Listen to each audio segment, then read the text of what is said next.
Here's 5 of the simplest redstone builds to save you time. If you're an avid survival Minecraft player like I am, then you are constantly looking for ways to be more productive, to save time, and to improve your efficiency in this game. And so that's why I put together this list of 5 of the simplest redstone machines that save me time, and I believe can save you some time too. Number 1. The Mudblock Bamboo Farm. Ever since the recent change that bamboo can now be turned into wood planks, everyone needs a bamboo farm nowadays, and this is the absolute simplest farm design that I could possibly come up with. The main reason this design made the list is because of this mud block right here. This mud block eradicates the need for hopper minecarts or any minecarts whatsoever. Because mud blocks are a little less than a full block technically, although they appear like it, they are technically a little less than a full block. Hoppers are actually able to pick up items on top of them.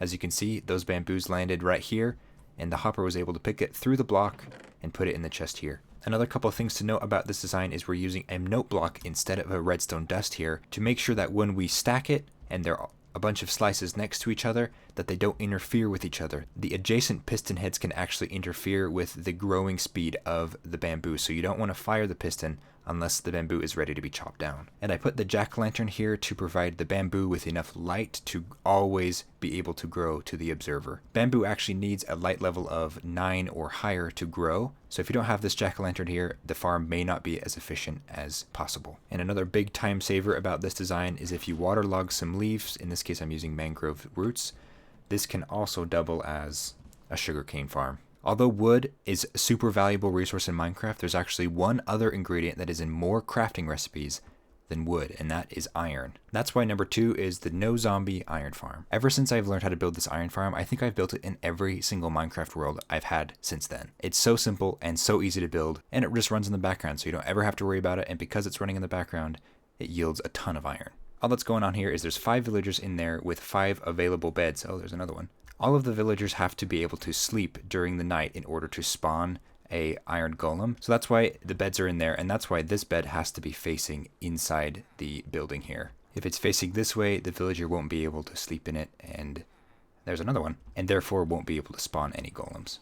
And because their little house thing is at least 8 blocks from the ground, the only valid spawning place for the golems is up here on top. But as soon as they do spawn, the water will push them off just like this. They will fall into this little pit thing, where this water in the corner will push them into the lava, which is separated by a bunch of signs. And with a hopper, we are able to collect their iron. That covers the 2 most common crafting ingredients in Minecraft. Now, what about other Minecraft necessities, such as food? Food can be a big time suck in Minecraft, so that's why number 3 is the automatic cooked chicken farm. There is a lot of designs for these on the internet, but this one is by far the simplest one I've ever come across. All that we got going on here is a flock of chickens laying their eggs into a hopper pointed into this dispenser.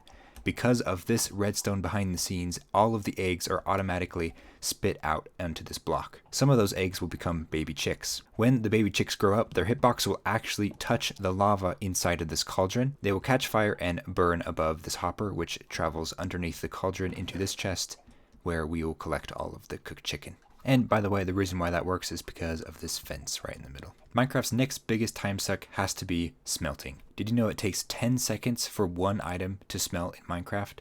That's over 10 minutes for a full stack of items. That's why the 4th item on the list of things to save you time in Minecraft is a super smelter. For most general survival smelting needs, a simple super smelter like this will do the trick. All we've got going on is 3 hoppers, one going into the top, one going into the side, and one coming out of the bottom. The hopper coming into the top supplies the items, hopper going into the side supplies the fuel, and the hopper coming out of the bottom will remove the smelted items from the furnace. But sometimes you need more than just a few items smelted, and that's why I use minecarts for a ginormous super smelter. The same concept applies here. We have 3 hoppers going into each furnace, one for the items, fuel, and to take the items out. But instead of using normal old chests to distribute the items, we are now using hopper minecarts to distribute the items. In order to see more clearly what's going on, I just punched out this half of the super smelter design in order to see this half more clearly. It's the same on both sides for fuel and items respectively, so this same thing happens mirrored right here on the side.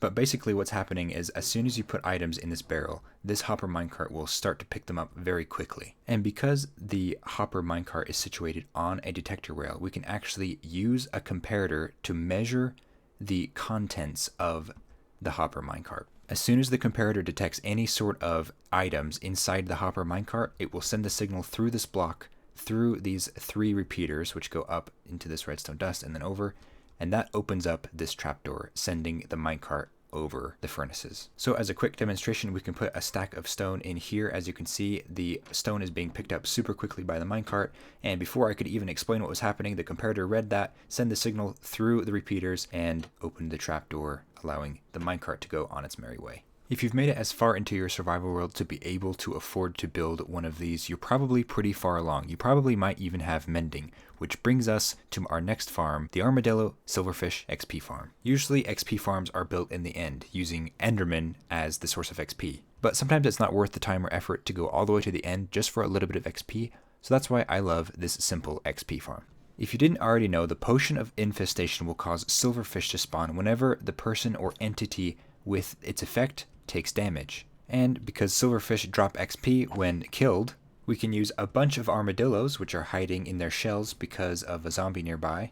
And because they are in their shells, they won't take damage when I light this campfire underneath them. And because now that they're technically taking damage, we can splash them with a potion of infestation and have an infinite source of XP from the silverfish. As long as you have a sword with sweeping edge 3, you should be able to swipe at a armor stand situated in this corner here, and any silverfish in that corner will die and drop their XP for you to collect.